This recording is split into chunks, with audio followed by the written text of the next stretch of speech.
Hello and welcome to the SDR Sharp tutorial.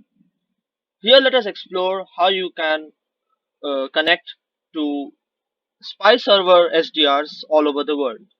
First, you would like to go to this website. This is airspy.com/directory/hash. I'll give the link in the description and my blog.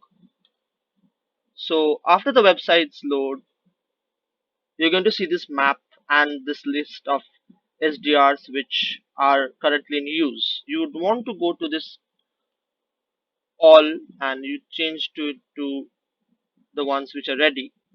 You can see that the SDRs which are ready are shown in the map. Now you can select something from the list or from the map. I would just select something from the map and then copy it to clipboard.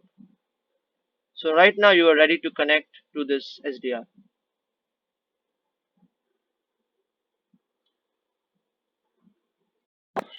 Okay, so after copying the SDR address from the website, you'd want to open the SDR Sharp application.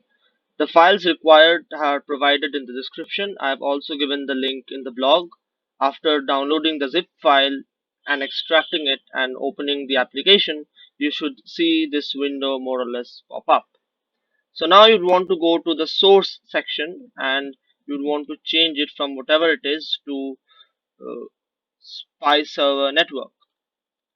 This will open a text box over here and you can paste the SDR address which you have copied.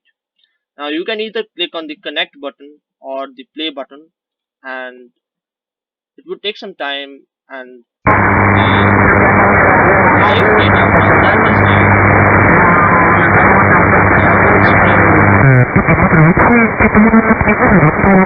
will open screen. Let's switch here the SDR data is here.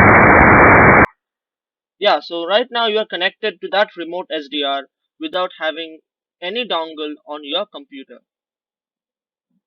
This is the way to get started with spy server networks from AirSpy.